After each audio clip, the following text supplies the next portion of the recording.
Welcome, listeners, to another episode of Listen, Learn, and Love, hosted by Richard Osler. In my home to be on the podcast is my friend Deeanna Price. Welcome to the podcast, Deeanna. Thank you. Deeanna is in her 40s. She's a mother of 4 kids, lives in Providence, which is a beautiful city near Logan, Utah, in northern Utah.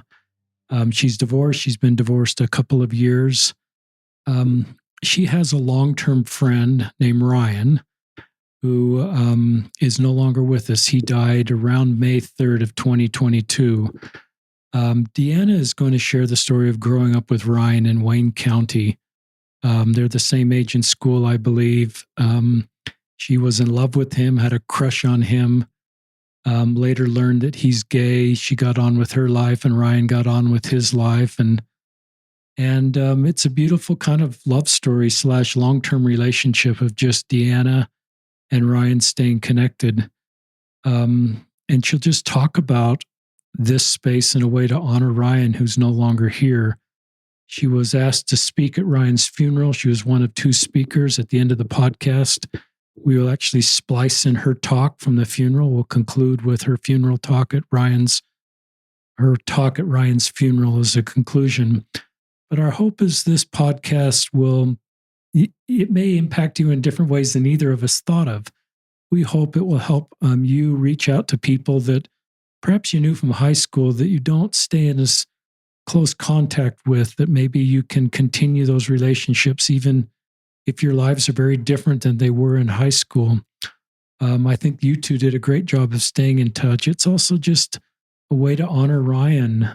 Perhaps if you're younger, LGBTQ, hearing Ryan's story helps change your trajectory as we have better support than perhaps Ryan had growing up in his day. Remarkable man. I think we'll learn about him.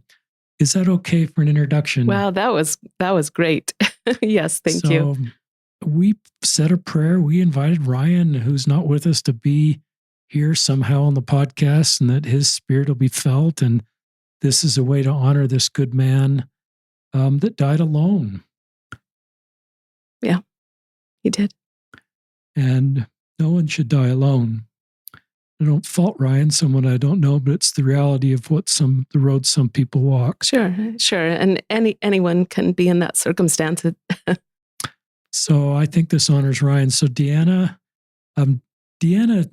tell us how you spell your first name, if it's 2 words or 1 word, so everybody can picture it in their mind. Okay, so I have to explain that it matches my maiden name. So my first name, Deeanna, is spelled Deeanna, and my maiden name is Chappell, Chappell. So my mom structured it with double letters. It looked beautiful, especially when I went by the last name of Chappell.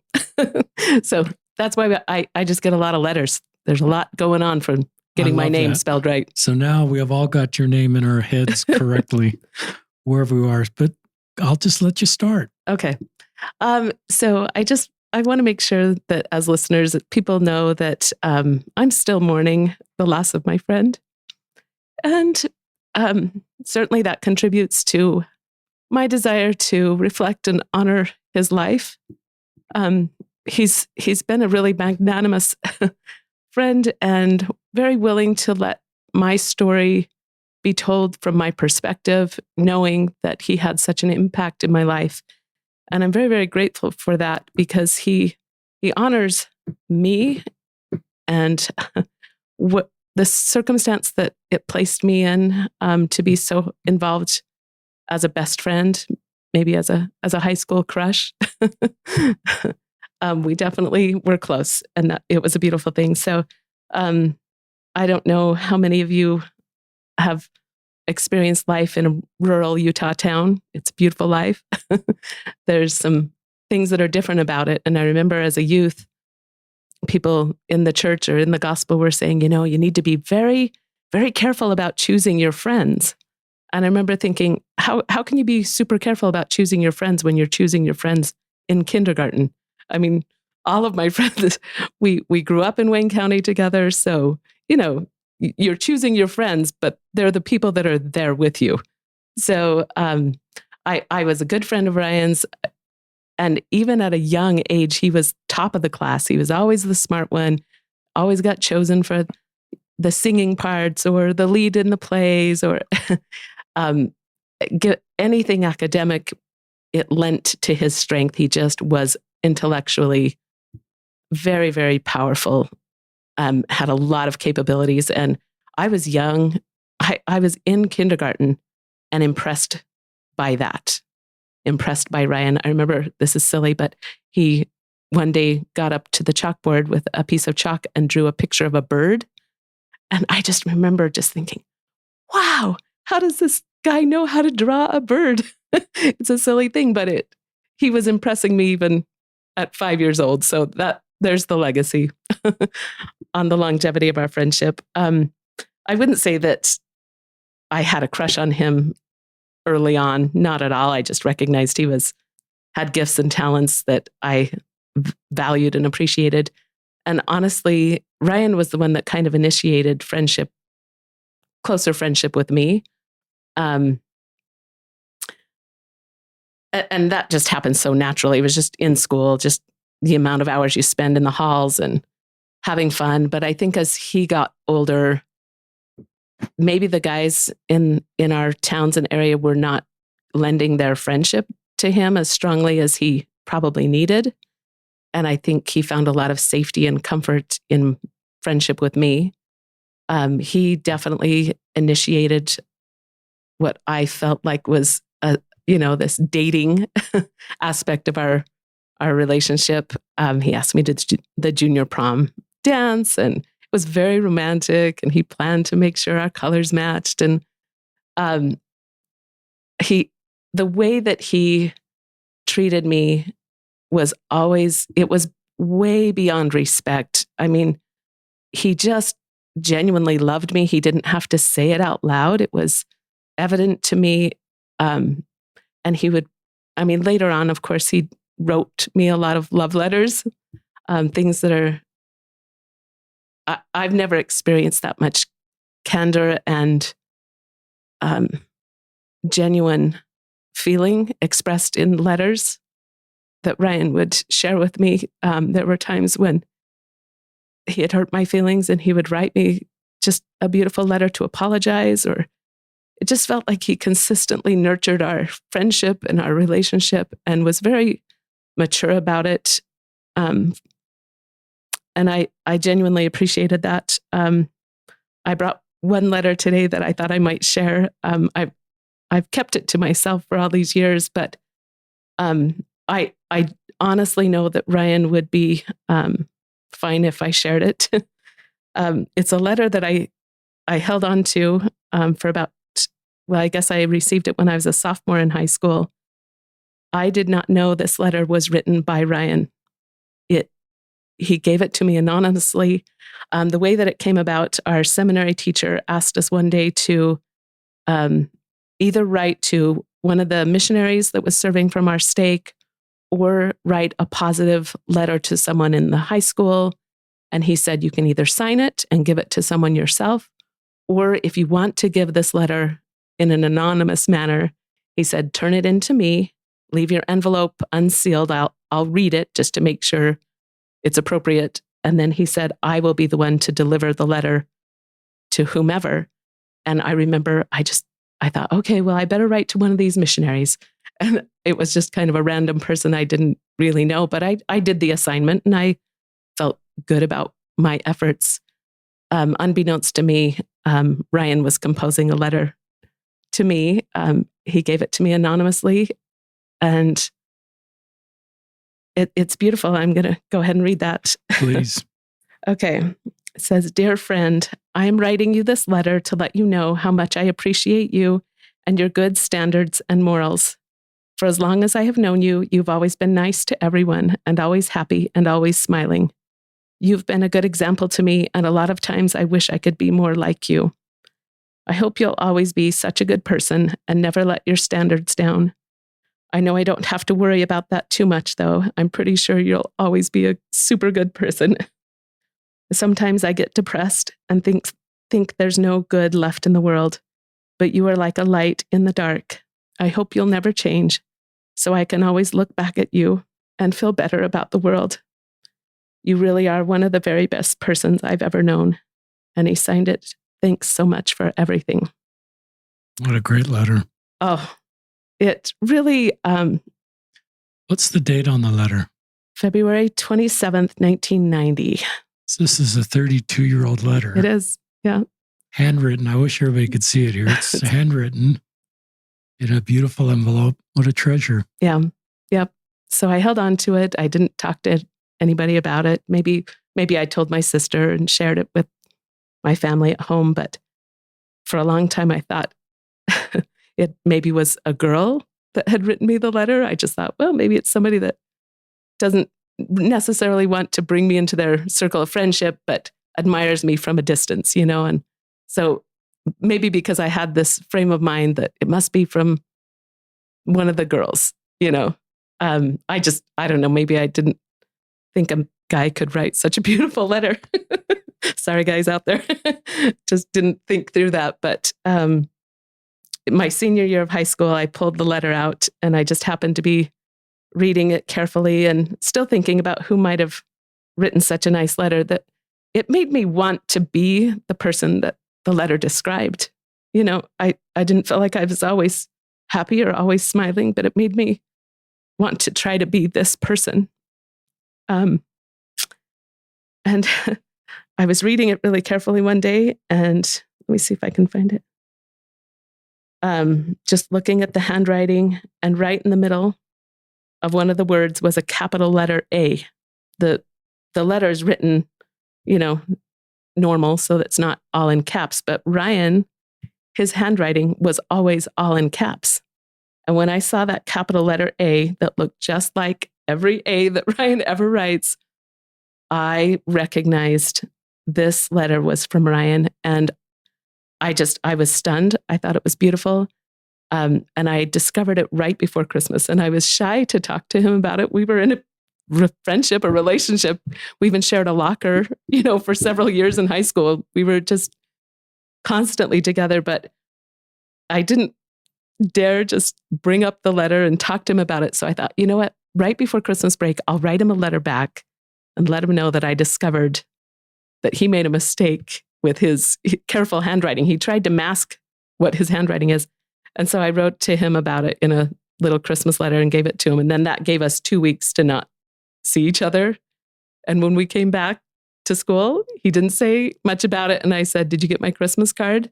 And he just winked at me and walked away. And I knew, okay. That's great. Yep. And maybe he didn't know or remember exactly what he wrote in that letter, but I think he thought it was cool that I discovered it, but also maybe he was a little shy about it too. We didn't talk about it, but for me, it was a special thing that I discovered. This was from Ryan. Love that. Yep. Keep telling us more about Ryan. So Ryan in high school was the smartest, and everybody, I feel, would just say, yep, that's true. He just was living in his thoughts and in his intellectual world that reached way outside of our farming community. In a profound way, he often would say, I love Wayne County. Everybody loves the beauty of Wayne County.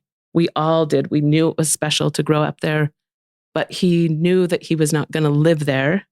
I couldn't say that I knew that about myself, but Ryan the world was so big and so impressive for him. And he cared about so many things far outside of his life and our little world that we grew up in.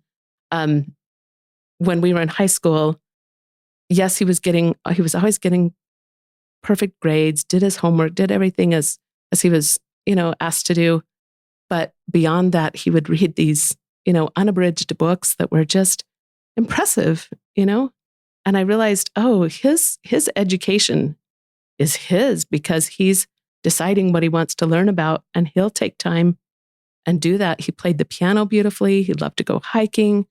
He didn't play in the high school sports, and neither did I much.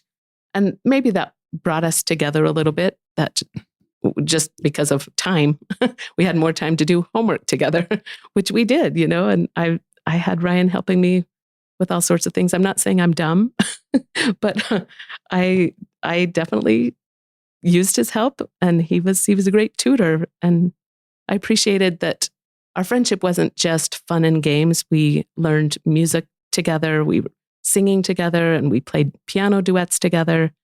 And the people in our stake, I don't know whose idea it was, but they brought an organist over from Richfield and encouraged all of us who played the piano to learn how to play the organ. And so Ryan and I both took these organ lessons together. And that was probably when we were 16. So we were spending even more time outside of high school, just time being together. We would get on the organ and figure out how to make all the stops, produce cool sounds. And we were just always active in each other's intellectual pursuits, which made our friendship meaningful. I don't know. Tell our listeners about, if you were writing in your journal your honest thoughts, but were you in love with Ryan, and did you hope to marry Ryan? That's a good question. Yes, I'm certain there were plenty of times when I felt like that was the natural flow of what we were both engaged in, is that we had this close friendship, and I always anticipated it was going to grow into more physical intimacy at the right time for that. I always felt that Ryan absolutely loved me. He loved spending time with me alone, but we were so comfortable with each other in our alone space. I just felt so respected and genuinely so honored. He would hold my hand. We would dance close, and I felt all the the chemistry, and he probably did too, to some extent. It wasn't fabricated, but I felt like a lot of that physical closeness, holding hands and having his arm around me, was a little bit more public than when we were alone together. There was less of that. And for a long time, I was okay with that. I really was fine. I just loved him. I loved our friendship. And the stuff that we were engaged in doing was fun and compelling. But when I turned 18, my birthday's in July, and it was time to head off to college. And Ryan had a scholarship to go to the University of Utah. And I was planning to go to Snow College. And I was facing this future of when Ryan and I were not going to be together every day. And I just felt like, maybe when we get out from under our small town community, like, the perceptions of other people, maybe when we have a little bit more independence and privacy, we're going to grow and develop this relationship to be more intimate for me. And I remember just spending a lot of time with him up at the University of Utah. He ended up renting a dorm room, so he was the only guy in his room. Didn't want to have any roommates disturbing his study time, which I respected. I thought that was cool. He could do that independently. But I was spending time with him and realizing this is okay for Ryan. He's completely content with me being his best friend. And I had to do a lot of soul searching and really think, like, what is this relationship for me? And is it going anywhere? So simultaneously, without any of that physical intimacy progressing, I was also seeing more and more that Ryan was stepping away from the church. And taking both of those together, I could see he was not for me. There was no future of Ryan and Deeanna together, in a potential future marriage. And in some ways, I was learning to be okay with that, taking the possibility of, progressing this relationship forward into a marriage. Amazingly, I was okay with that. But what I was not okay with was stepping away from him at a time when I felt like he needed my moral leadership. Sometimes that was my role, especially during our senior year of high school. And so I really was burdened how to still be a faithful friend to him and yet step away. Amazingly, throughout our friendship all these years, I would talk to Ryan about having a crush on other guys from time to time. And I'd say, "Oh, Ryan, what do you think about this guy?" And he'd say, "No, he's not for you." And we would just play around with that a little bit. But I was open, and it was still an open subject that I had this intention to have other guys. But that intention, as much as I did want to be in love with somebody who loved me, I didn't know how to make that happen. And I recognized if all of my time, all of my free time, and all of my emotional space is wrapped up with Ryan, there's not room for me to initiate or invite another, potential romantic relationship in that emotional space where I was at. So I was already thinking, I need to spend less time with Ryan. I just have to. Now, knowing that that's what I needed to do and implementing that was two very different things, because like I've already told you, he was helping me with my schoolwork. He was my emotional friend that if I had a bad day, he was the one I went to. And so I was praying for how to maybe unravel some of my own devotion to Ryan and do it ethically without leaving him without a friend or without support. It was kind of awkward because at that time, as much as it was probably good and wise for him to have rented the room and be alone up at the University of Utah, he really didn't have friends, close friends there. And we would address that. And he would say like, "Oh, maybe you could come up this weekend. I'm going to get all my homework done. I'll have, this much time and I don't have anywhere to go or anybody to be with." And so I could see where he was at and recognizing if I pull back, then he is alone. And so I felt some obligation of loyalty. All of this was transpiring in my mind. And I'm sitting down at Snow College, going to school. And one day I had I think there were two guys that came and visited my class. I was in a human development class. Dr. Cragen was my professor. And they were sort of soliciting or advertising for the international language programs. This was in October of 1993. And this international language programs had just been formed as a nonprofit organization. And these BYU guys were just a couple of years older than me. They came into class, said a little bit about what the opportunity was. At the time, I believe they only had 2 cities for this organization where they were taking volunteer English teachers over to Russia, to Moscow, and also to the city of Voronezh, and allowing the volunteer English teachers to live with a Russian family for 6 months, and then go to the school and teach kids for 3 hours, 5 days a week. And they're telling me about going to Russia. And I'm like, who goes to Russia? No one? Like, how come I'm even thinking about this? But honestly, their message just hit my heart. And I just thought, I'm going to do that. I'm going to finish this year, not this year, the quarter of college at the end of December. I am literally going to go to Russia and teach these little kids. It's what I need. I need that. It's going to be awesome. And I was, I could only think of the ease and the fun of being with children. And I wasn't thinking of it's snowing pretty seriously in January in Russia and had no idea really what it would look like. But I felt over the years that it really was the answer to my prayers. It was a spiritual prompting. The thought of it wouldn't leave me. The first person I talked to about it was Ryan. Called him that night and I said, "Ryan, I'm thinking about going to Russia." And he just started laughing at me. He's like, "What are you going to do in Russia?" And I said, "No, I'm serious." I said, it's this organization based in Provo, Utah. These guys it used to be a former BYU program. and BYU discontinued it as a study abroad program.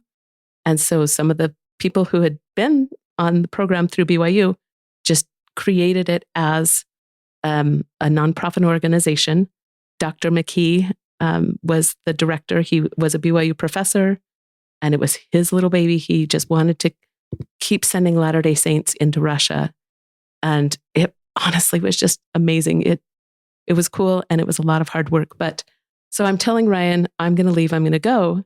And the first conversation I had with him is, he said, well, I want to go with you. You have to wait.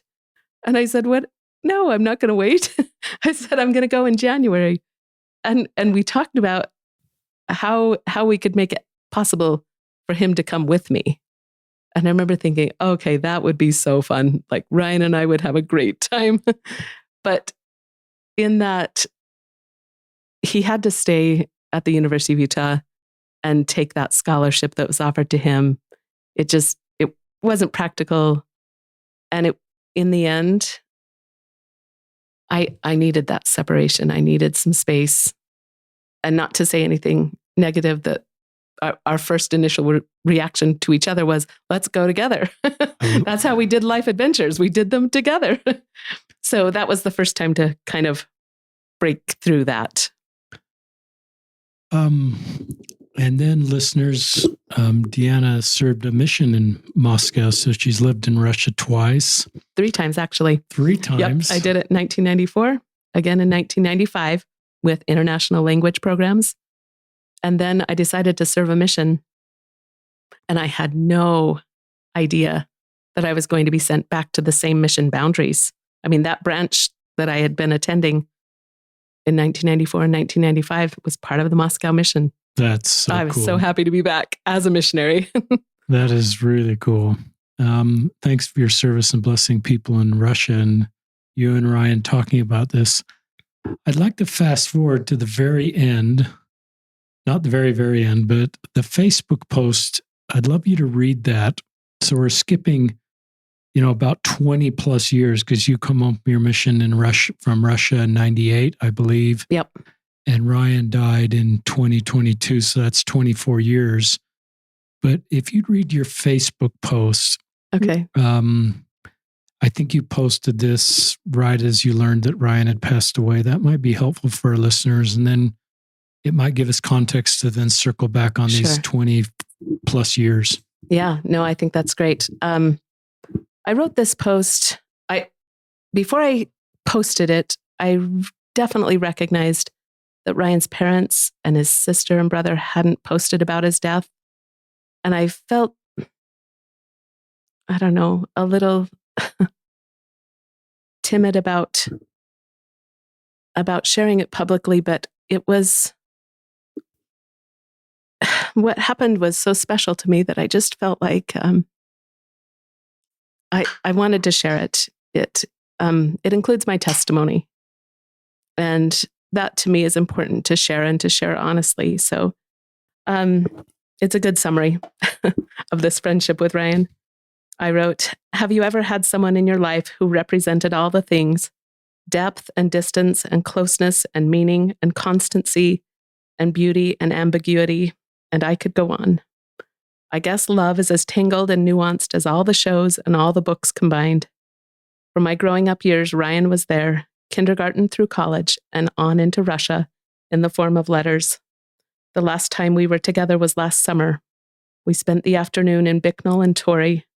As we drove around, he reminded me of his old house, and we talked about our mutual friends. We went for a drive, and I made him visit the town cemeteries with me. We walked and talked about life and dying and everything in between. I'm so grateful for Ryan's love and presence in my life. He took me to all the dances. We did homework together. We learned to play the organ together. We had a favorite duet that we liked to play on the piano. While I was at Snow College, I got to visit him often at the University of Utah and see him excel at so many cool things. He taught me how to send an email, and just in time for me to send emails to him from Russia, which he would print and then mail to my parents. He was my lifeline. Kids these days just wouldn't understand how truly awesome email was. And I believe that. It really was revolutionary. Ryan championed my daring adventure to go to Russia. He frankly wanted to come with me, but he had accepted a prestigious scholarship at the U. He had to stay put and carry on. In so many ways, I needed to figure out how to go on and live without relying on Ryan. Looking back, I'm sure God knew all the reasons why I needed both time and distance, and all the experiences that I had in Russia. I loved Ryan, and I didn't know how to unlove him. Everything was complicated, but Russia stepped in and saved the day. Or I stepped into it. I asked Ryan a few years ago if I could write a memoir and write about us. He wholeheartedly and enthusiastically cheered my progress, and he got to read every word of my draft. I really did work on it. I never wrote the ending, but I did tell him how I would conclude such an ambitious storytelling project. Ryan knew the apex as well as I did. After I had returned home from my mission in February 1998, I drove up to the U of U looking for a professor who had taught me at Snow College, and I was wandering on campus searching for the Humanities building, and although I wasn't lost, I didn't know where I was. I saw a guy walking up ahead of me and recognized that if I kept up my pace, our sidewalk was coming to a T, and I decided that I would stop the guy and ask him for directions. Instead of walking up and asking a stranger for directions, I walked right into Ryan's hug. We were both so astounded by each other. Ryan thought that I was still in Moscow, and truthfully, Ryan was the only person I knew, besides that professor, in the entirety of Salt Lake City. Ryan and I spent the rest of the day together. He took me to lunch and to his house, and then to his art museum where he worked. We laughed and talked and rejoiced in God's gifting us one perfect day to be together. We needed that day, and God knew it, so he gave it to us. I have lots of questions that I intend to ask Heavenly Father when I get the chance. And if he asks me, Deeanna, what do you think was your biggest problem in life? I might say that I loved people too much, and then we'll probably both smile and agree. Lastly, an hour after I heard the news of Ryan's passing tonight, I sat in my living room with tears streaming down my face. And then I looked up and saw the most gorgeous rainbow filling my entire backyard. It was such a perfect, personalized, radiant, and lovely gift from a loving Heavenly Father. It will never be forgotten and was as special to me as Ryan was himself. May he rest in peace until we meet again. It's a beautiful post. Yeah. Thank you. I have to believe somehow that people on the other side can read these sort of things, like your Facebook post, this podcast. I've given the opening prayer at a funeral of a dear neighbor friend where I welcomed him to his own funeral. I just talked directly to him. Felt impressed to do that. And just, of course, he's here, and welcome to your funeral. We hope that we can honor you today. And I don't know if that's doctrine or just my feeling, but I think we don't know a lot about the next life. And I think people on the next life are hurting, even if they're back with their heavenly parents and all the joy of being in heaven. Yeah.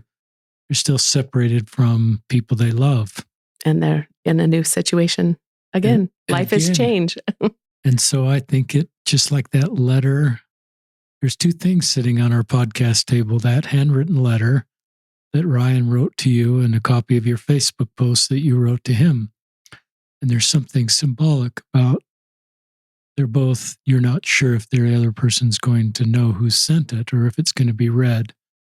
But I have to think, just like that letter that you've held on all these years and has given you so much hope and comfort and vision for yourself that Ryan gifted you, that your Facebook post, your talk at his funeral that we'll have at the end of this podcast honors Ryan and helps him feel seen and loved, and that he isn't forgotten. Yeah. And that you and others remember Ryan and all the good things he did and represented. Sounds like you could have married Ryan.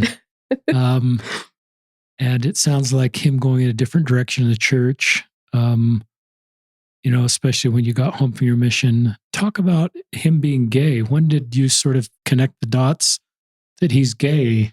Yeah, that's And sometimes when you learn that later in the story, you recognize back in high school some of the dots that weren't connecting because he was gay. So share that story with our listeners. Okay. I'm sure people who know me and have known me for years would probably be very interested to know how I learned that Ryan was gay and what my reaction was.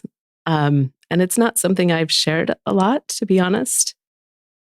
It was hard. It was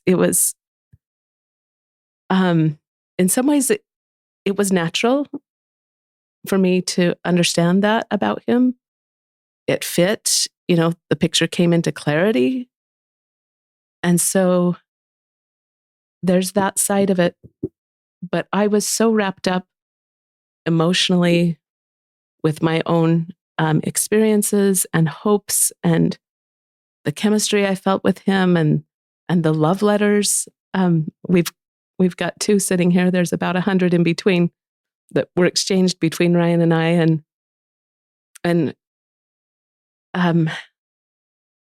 So let me get into the details a little bit.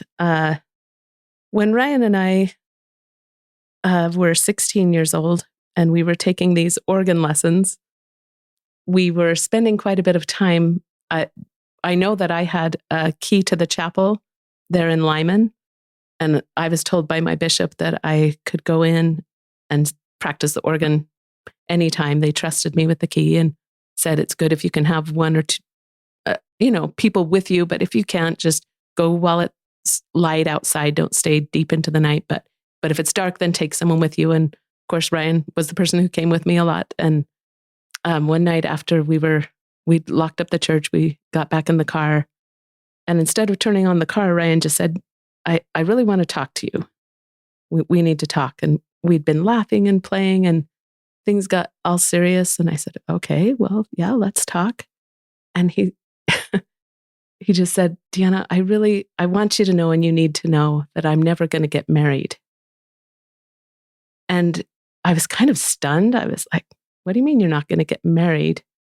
And in that moment, I thought, okay, he's trying to tell me he loves me, but he doesn't love me enough to marry me. Okay. So I'm thinking, okay, well, that clears the air pretty good. Let's not get married. Let's just be friends. Done. Conversation's done. Yeah, there's no obligation. You don't have to marry me. I don't have to marry you. We're just 16. We're just going to be friends. But I said, but I was processing it out loud and unfiltered, I guess. And I just said, so what does that mean? Like, are you just going to live alone? And he said, you've ever heard of the Hunchback of Notre Dame? I was like, okay, funny. And he's like, oh, all I know. And I guess we just left it with that much language around it, that he was never going to get married. Now, for me, I interpreted that conversation as him saying, you and I are never going to get married. I couldn't formulate what he was getting at, or even why he made so much of a serious and conscientious effort to create this serious conversation about that, because I just thought, no, you'll get married. And I remember thinking, you'll probably marry somebody who's blonde and super cute and is a good artist, somebody different than me. Okay, that's fine. But meanwhile, let's just still be friends. We talked about that years later, probably maybe 10 or 11 years later. I sent an email to Ryan and we talked about that conversation. And in my email to him, he was living in New York City with his partner at the time. And I just, whenever I wanted to talk to Ryan, I just sent him an email. I would ask him for his phone number every once in a while and just say, what's your current phone number? I just need to have a conversation every once in a while. I just call him up or out of the blue, send a lengthy email, which is what this was. And in my email, I just said, Ryan, I want you to know that I recognize that you tried to communicate with me. I recognized you were doing your best to let me know of your life and intentions, and that you did your part, but I was too young too naive, too wrapped up in my own interpretations and how that was going to impact me personally to recognize what you were saying. And I said, I feel bad. I probably in the moment didn't allow for us to expand that conversation, but maybe he nor I were capable of expanding it beyond what that was. But I thanked him. I said, I appreciate that. And I recognize you made that effort to communicate with me. And that means a lot. And the way that I found out, maybe that was where the question started. And it's, it's a long story. I knew that he wasn't living the gospel.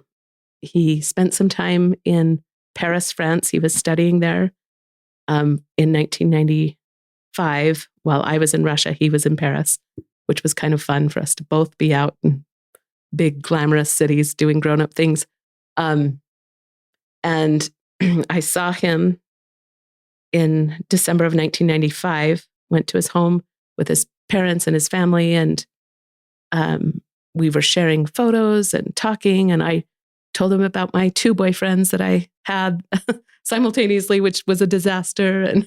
And we laughed and joked. And I said, okay, show me who your friends were. And we were just flipping through pictures. And we didn't talk about it. We didn't elaborate, but I recognized that there was a particular guy in a lot of his pictures with him. And I just thought, oh gosh, he looks like such a cool, smart artist. Ryan was always in the art scene. And I honestly didn't think much of it other than that must have been a great friend for Ryan. And we just enjoyed each other's company and left it kind of where it was at. And so that was 1995. We weren't spending a lot of time together, even though I was back in Utah. I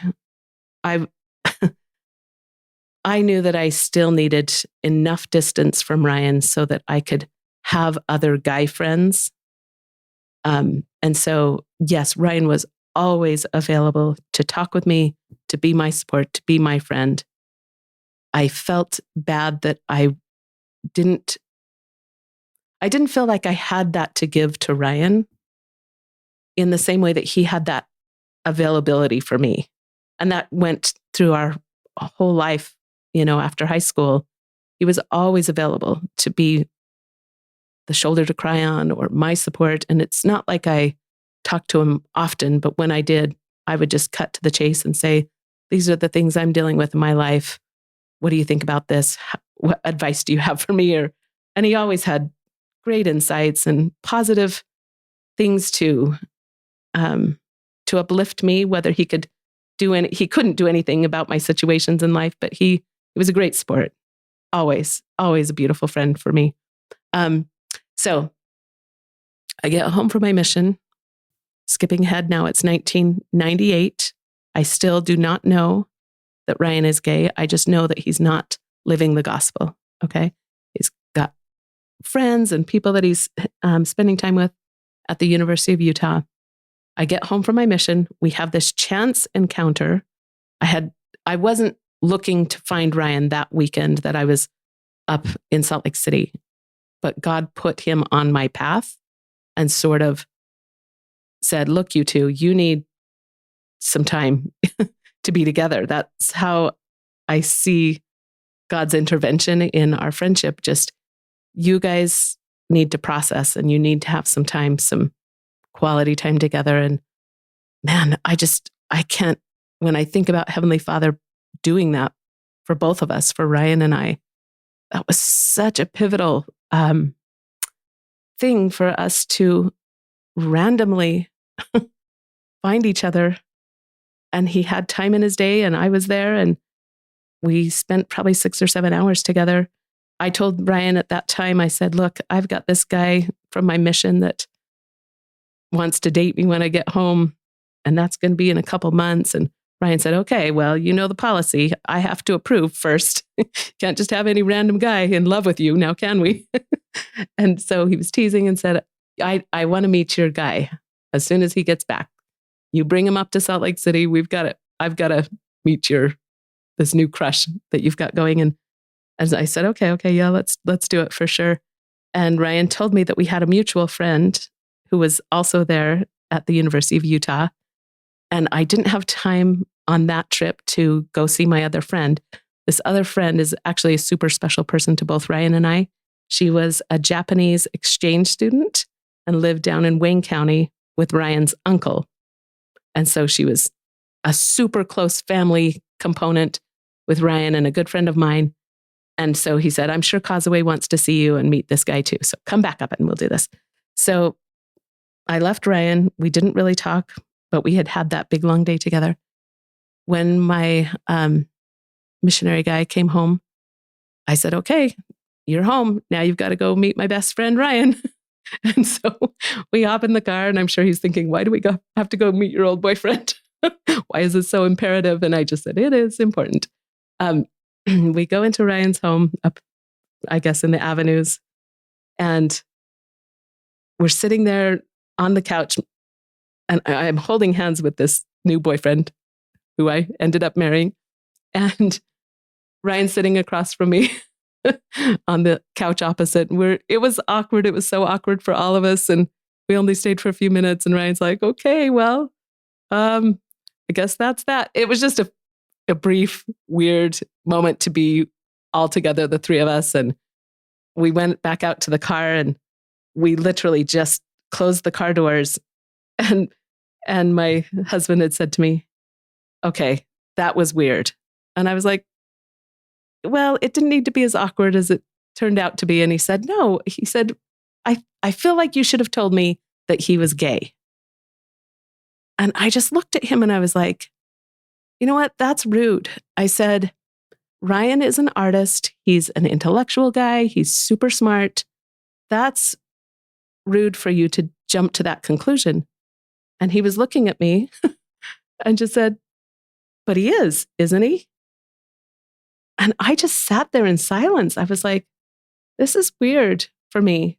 That's the first time anybody's just pointedly said something like that about Ryan. And so I'm processing, I'm thinking about it.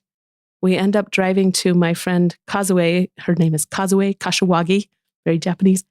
We go to her apartment. She opens the door, gives us a hug, invites us in. And she sits me down on the couch and she says, Deeanna, I'm so glad to see you. You just look amazing. It's been a lot of years. But she said, how does it feel now that you know that Ryan is gay? And I was stunned. And I said, what do you mean? And she said, Deeanna, you need to know. Like, Ryan's openly gay.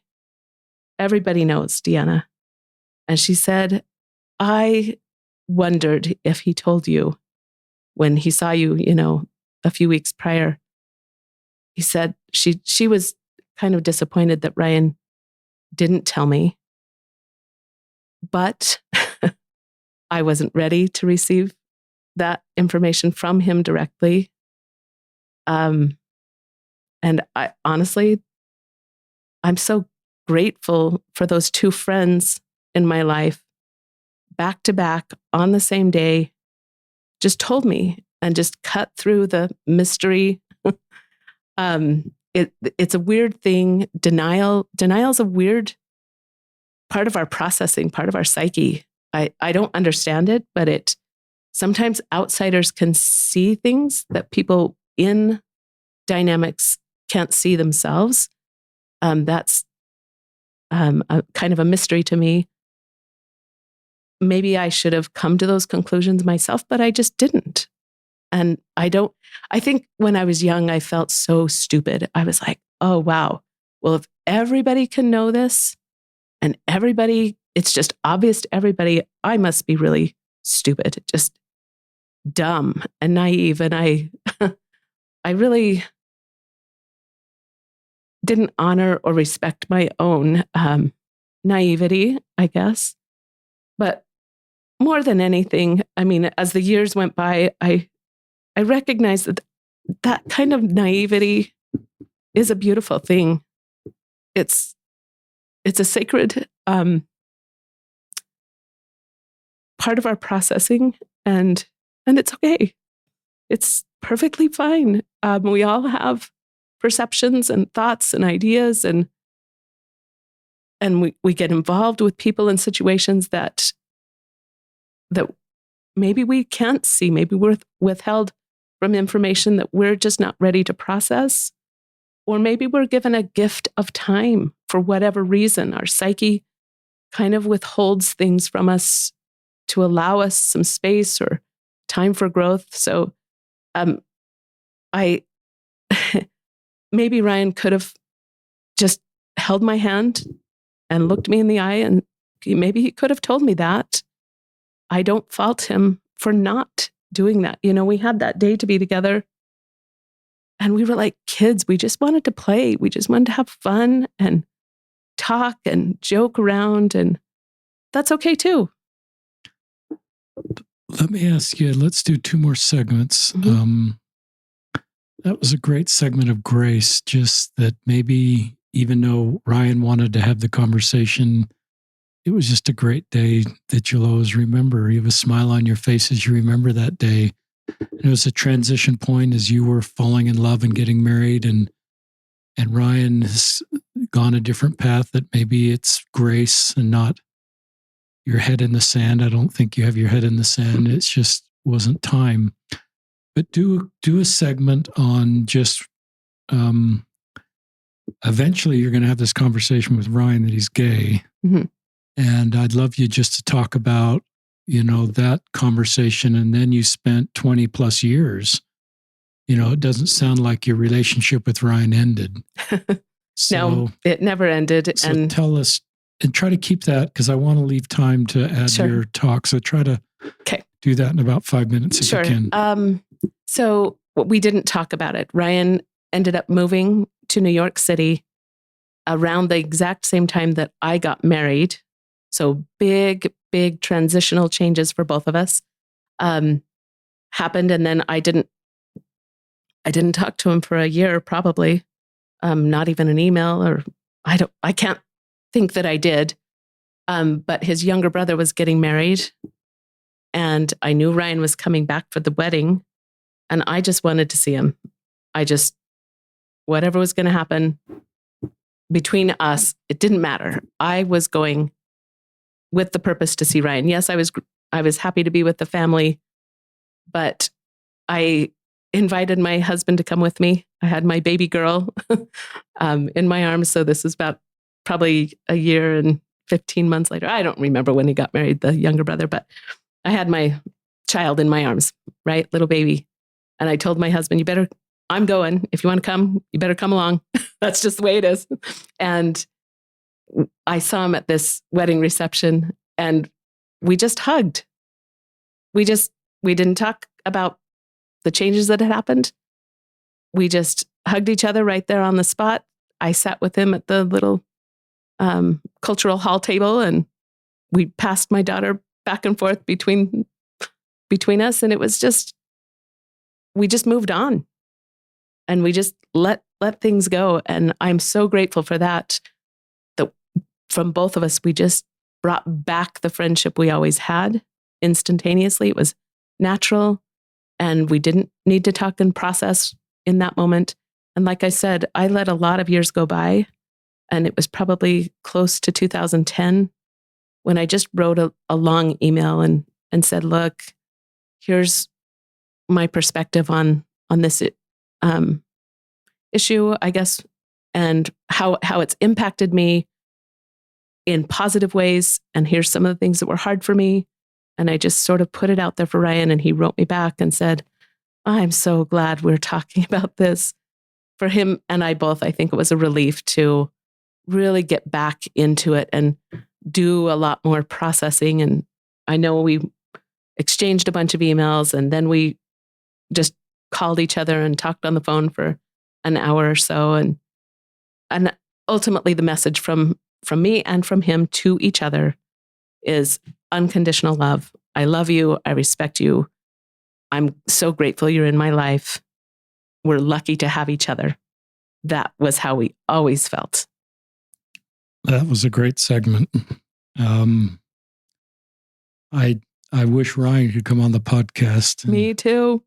And talk about how nervous he was / excited to see you, and how much your relationship still meant to him. And here you're married, and he's in New York, and he's gay, and you're married, and there's a lot of space between you. He's out of the church, you're in the church. And I would guess as he boarded that flight for his brother's wedding, he's nervous. Yeah. And I have to think that that hug you gave him said a lot. Well, and maybe the hug was initiated by him. It's hard to say in these But it was a situations. joint hug, and it was. and you're sharing your child. Yeah. And he's holding and seeing your baby, and that sends a message about how you feel about him. Sure. I love the line he shared with you. I'm so glad we're talking about this. And that's where you give yourself grace, and everybody needs to give themselves grace. Some of us just don't have the vocabulary, the experience, the tools to talk about this. But I think I think you both were doing your best when he first opened up at age 16 about, I won't ever get married. And I think you did the best you could. Yeah. But I think one of the blessings of this podcast is hopefully when the Ryans in our life, male or female, open up and sort of give those, there's obviously something way down at the bottom of the iceberg of that comment. And not everybody would have the tools to get to the bottom of the iceberg. But that's one of the purposes of this podcast, is so that we all have more tools to be able to get to the bottom of the iceberg of people that we love. Sure. So we can talk about them, the realities of their life. And maybe that wasn't ever the plan. So you two could have this time together. I have to think Ryan's life is better because of these wonderful years the two of you had together. And I don't want to say this is everybody's story, but not having to process the reality of Ryan's sexual orientation was a way, in a way, kept your beautiful love story, even though it wasn't born in just pure chemistry, together. It's a beautiful love story. For sure. You know, there were years that I pitied myself and thought, oh, poor me. I've had such traumatic experiences with my boyfriends and trying to date and navigate and figure it out. But I am so glad the Spirit just shifted my perspective and said, whoa, hold up. You have nothing to disregard or be ungrateful about. You had a beautiful person in your life that was so willing to support and love and cherish you and honor you. And I realized, okay, I don't want to go down that road of wishing things were different in some way. For me, I just had to flip that entirely and look for the gifts that Ryan was offering me with that friendship, and for my own perspective to shift and say, I'm learning a lot about just life and people in general. And it takes courage it'd be easy just to not connect. I just love that you continue to use email. And I love that then you had these, I think you said 2010, so a decade of sort of Ryan being authentic with who he is and the reality of his life, and your friendship staying part of his life. And then, we're going to play, once two of us sign off, we're going to splice in your talk at his funeral as the final segment. I have to think that it's wonderful the family invited you to speak, one of the two speakers. I think, you were maybe, I don't know this, but one of the few people from Ryan's growing up years that stayed in contact with him and just sort of had this relationship with him. And that's a gift to Ryan. And I think it's our joint hope is that, my hope, the podcast guest before you that I think will be released before you, named Justin, he's gay, he's 34, and he just said, I hope my story, and it really stuck with me, changes. He's been through conversion therapy in a really difficult road. And Ryan's older than him. I don't know if Ryan went through any of that, but it's just really hard to be gay, as you know, from your friend Ryan.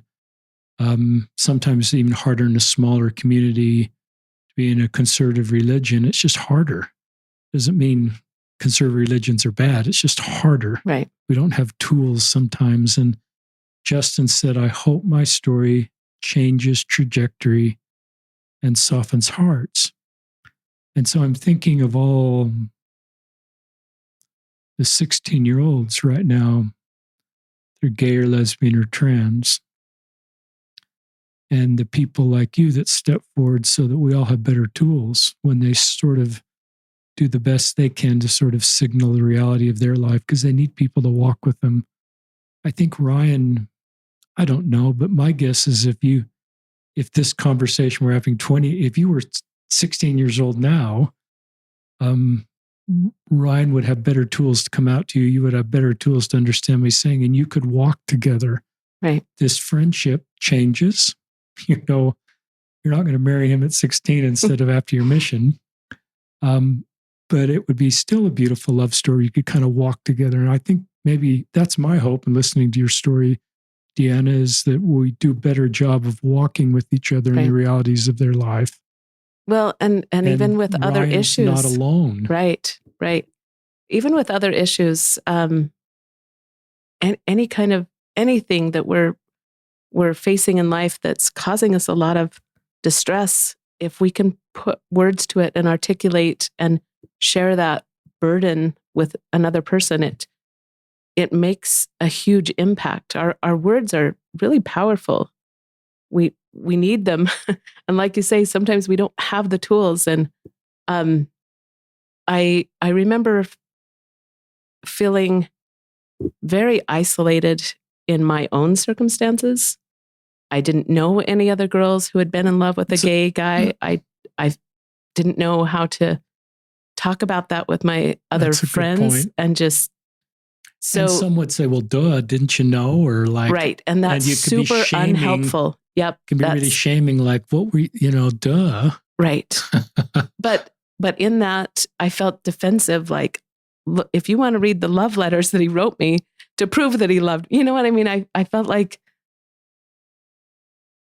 I definitely felt alone. This wasn't an alternate reality. This was real for both of you. It was real. Yeah, for sure. Yeah. And maybe what we hoped for our own lives was different, and we both wanted to be loved. We both wanted our friendship to be strong and reliable, but we had different ideas and notions as to what that was going to look like in the future. And it's possible that, a lot of the youth that are closeted are in very difficult places emotionally. And it's possible that your role in Ryan's life and others kept him alive during these years. Yeah. And he'll maybe he's told you that, or maybe I'll have a chance to tell you that, but I have to think your friendship with him, even though it didn't turn out like you kind of thought it could at age 16, significantly made you both better people. 100%. Ryan, our world is worse off without you, and I think in your closing segment we'll hear that. But your gifts to make this world a better place, and I'm honored to have heard a little bit about you from your friend Deeanna. And to our LGBTQ friends listening, this world is a better place with you here, and you have great gifts and attributes, and that's one of the things Deeanna has honored Ryan in, is just all of his gifts and attributes and goodness and great heart and empathy and kindness and compassion. What a terrific man, and our world is a little dim with Ryan being gone. And my hope is that we do a better job of supporting the Ryans of today and helping them feel like they belong, they're needed, they're valued, and their gifts and contributions help us create Zion. We just have work to do. Any closing thoughts before we end with your talk at his funeral? I just want to say that, and I don't know if I've conveyed it as deeply as I hope to. I have a testimony of the gospel of Jesus Christ, and I'm so grateful for the accounts that we have from the New Testament that talk about Christ's ability to love those on the fringes. it resonated with me as a young girl. I have a super empathetic heart, and I'm always looking for those on the margins. How can I support? How can I love? I want to emulate the Savior, and I love him for who he is and his abilities. But I do want to state that even with good intentions, we're still human. I invested so much love into my friendship with Ryan, and in many ways, there was so much good and so much beauty. And of course, as I'm honoring his legacy, that's what I hold on to, were all the good things that came to me. But without a doubt, it was hard. It was hard to stay close. It was hard to be close sometimes. And the interesting thing is, in the Book of Mormon, it talks about praying for the gift of charity, that if you can't love people, then get on your knees and pray for that expanded gift to come to you so that you have charity, so that's operating in your life. And amazingly, I spent time on my knees praying to be able to pull my love back from Ryan, so that I could move forward in healthy ways with other relationships. And that's a weird position to be in when your heart is so willing to love. Christ can love everyone. He knows us all perfectly, and he's the Son of God. He has gifts and abilities that we here in our mortal sphere we don't have all that he has. He can make us stronger. He can teach us how to love. He can teach us how to love ourselves and to process and think about our own needs, and give us guidance and direction as much as we want to always be a support to other people. That comes at a cost to get emotionally wrapped up with all sorts of relationships. But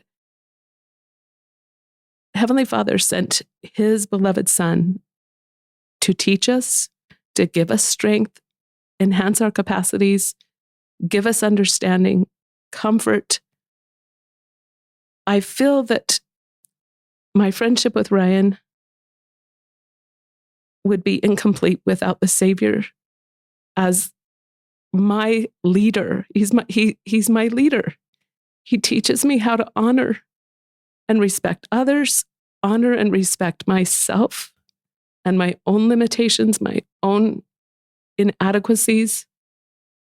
And I'm so grateful for even the thought that our Savior is waiting to welcome all of us back. He loves us all. I know he loves Ryan. I know he loves me. I know he understood the tension and the difficulty and the things that we were facing. He loves us. He honors us. And we're going to make mistakes with each other. We're not always going to get it right. I wasn't always a perfect friend for Ryan. He wasn't always a perfect friend for me.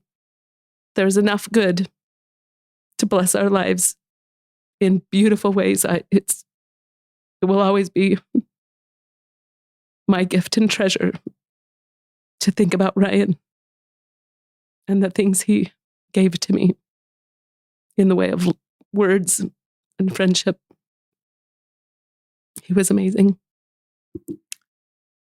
Thank you, Deeanna Price, for letting us know about Ryan. Thank you, Ryan. I don't know if you can listen to this or somehow are aware of what's being said about you. We're grateful to have honored you. My life is a little bit better hearing about you, and our listeners share the same. And now the last segment, and I won't say any more words after this point, is your talk at Ryan's funeral. Thank you, listeners, for joining us. Fiona called and asked me if I could share some words, and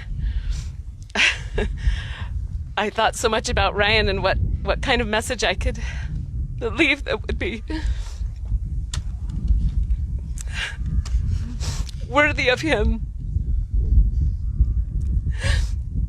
He was a beautiful person, just absolutely wonderful. But I knew I didn't want to cry the entire way, so I found something great that I could share. This is by the great Russian author Fyodor Dostoevsky, and through Ryan and his incredible love for books, I've actually learned to open a few myself and enjoy reading. This one is just so fun. It says, if you wish to glimpse inside a human soul and get to know a man, don't bother analyzing his ways of being silent, of talking, of weeping, of seeing how much he is moved by noble ideas. You will get better results if you just watch him laugh. If he laughs well, he's a good man. And we all know that Ryan had the best laugh. I had the pleasure of growing up here in beautiful Wayne County, and I was in the same class as Ryan, so I have memories of him as far back as kindergarten. And as I look around me, I can see many others who have had similar childhood memories of Ryan. Ryan and I shared a close bond, which grew into a beautiful romance. He was my person, whom I turned to for help and advice and encouragement. And as all lovers know, not all romances have the same destiny. There's a wonderful verse of scripture that gets at the heart of my feelings on that point, and it's this: all these things shall give thee experience and shall be for thy good. And I believe that. I'm so happy to see so many of you here today gathered to express our love that we have in our hearts for Ryan and for his family. He loved the beautiful things in this world. He loved great art and music and literature. He had a deep and pensive soul and an openness to life and diverse perspectives. His reach crossed continents and oceans, the rich and the poor, the ancient and modern. He has friends and associates from every walk of life, and I have no doubt that we each know and can feel to this day how much Ryan cared for each one of us. And I speak for all of us when I say that to know him is to love him in return. I have a wonderful poem about friendship. I think that God will never send a gift so precious as a friend who always understands and fills each need as it demands, whose loyalty will stand the test when skies are bright or overcast, who sees the faults that merits blame but keeps on loving just the same, who does far more than creeds could do to make us good, to make us true. Earth's gifts a sweet contentment lend, but only God can give a friend. Since Ryan's passing, I've been reminded by numerous friends of the impact he's had on those of us who grew up with him. He was so genuinely intelligent, and it went way beyond getting good grades in school. He was sharp and witty and goal-oriented and talented. He read giant-sized, unabridged books and sought to understand deep and complex issues. I truly believe that through his example, he helped me and many others see a bigger and wider world of possibilities. I've tried to imagine my life without Ryan, and I'm satisfied that not only would I be missing something sacred and profound in him, but I would not have that reflection in me. There's not enough time in this moment for me to recount some amazing miracles regarding Ryan. I've experienced miracles with Ryan and because of Ryan. One definition of a miracle is a surprising and improbable event or development that brings welcome consequences. Here's another definition about miracles. Miracles can be symbolic and are tokens of God's omniscience in his acts of deliverance and love, often occurring in the very moment in our time of need. That's how I've experienced miracles.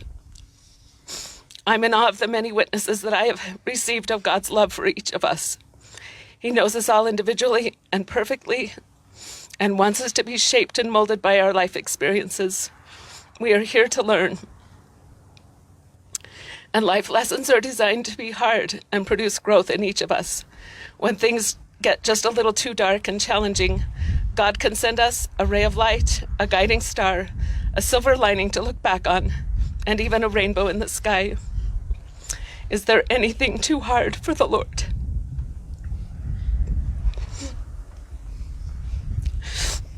Ryan was all of that. and more for me.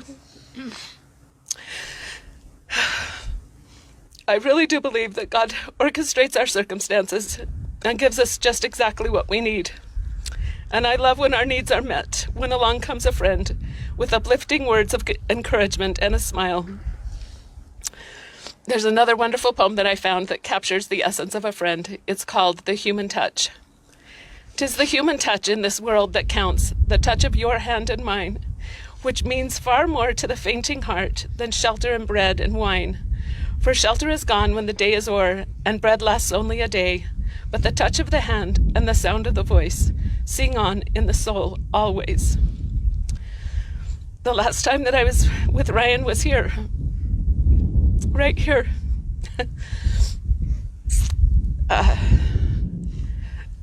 He was here last summer to visit his family and shared a day with me and some of our friends from our class. And I have an obsession about going to cemeteries. I really enjoy walking through and reading the names and histories, and I find them fascinating but sacred. But Ryan and I spent an hour right here.